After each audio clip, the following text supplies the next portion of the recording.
Teacher एक लड़की से, क्या नाम है तुम्हारा? लड़की, परिधि व्यास। टीचर, पिताजी का नाम? लड़की, आधार चंद्र व्यास। टीचर, मां का नाम? लड़की, त्रिज्या व्यास। टीचर, अजीब ज्योमेट्रिकल फैमिली है, रेखा और बिंदु भी हैं क्या घर में? लड़की, शर्माते हुए, जी, ये दोनों मेरी बुआ जी हैं। टीचर, मान लो तुमने अपने दोस्त को 500 रुपए दिए, मगर उसे सिर्फ 200 रुपए की जरूरत है, तो बताओ वो तुम्हें कितने वापस देगा? स्टूडेंट, एक भी नहीं सर। टीचर, क्या तुम इतना गणित भी नहीं जानते? स्टूडेंट, गणित तो जानता हूं सर, पर आप मेरे कमीने दोस्तों को नहीं जानते। प्राइमरी क्लास में मास्टर साहब गणित सिखा रहे थे। मास्टर साहब, बेटा, मान लो मैंने तुम्हें लड्डू दिए। पप्पू, क्यों मान लूं?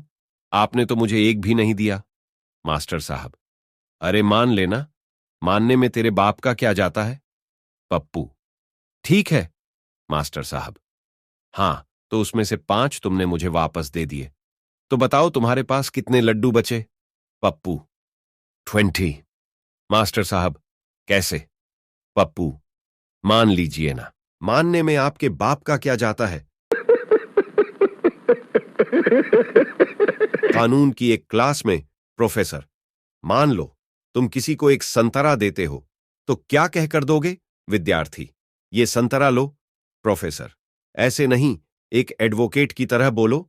विद्यार्थी, मैं एतद द्वारा अपनी पूरी इच्छा और बिना किसी दबाव के इस फल को जो संतरा कहलाता है, उसके छिलके, रस, गूदे और बीज समेत अमुक व्यक्ति को देता हूं, और साथ ही इस बात का पूर्ण अधिकार भी देता हूं कि इसे लेने वाला इसे काटने, छीलने, फ्रिज में रखने या खाने के लिए स्वतंत्र होगा, और साथ ही यह अधिकार भी रखेगा कि इसे वह किसी दूसरे व्यक्ति को छिलके, रस, गूदे और बीज के बिना या उसके साथ दे सकता है, और इस हस्तांतरण के बाद इस संतरे से मेरा किसी भी प्रकार का कोई संबंध नहीं रह जाएगा।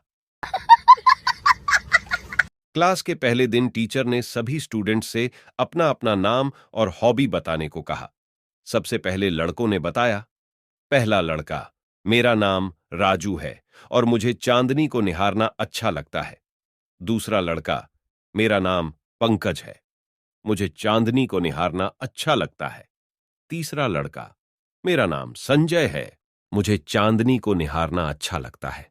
इसी तरह सभी लड़कों ने अपने अपने नाम बताए, पर हॉबी सबकी एक ही थी, चांदनी को निहारना। अब लड़कियों की बारी थी। पहली लड़की ने अपना परिचय दिया। सर, मेरा नाम चांदनी है। शिक्षक महोदय महान वैज्ञानिक न्यूटन के बारे में बता रहे थे। न्यूटन बगीचे में बैठा हुआ था कि तभी एक सेब उसके सिर पर आकर गिरा। तब उसने गुरुत्वाकर्षण के नियम की खोज की।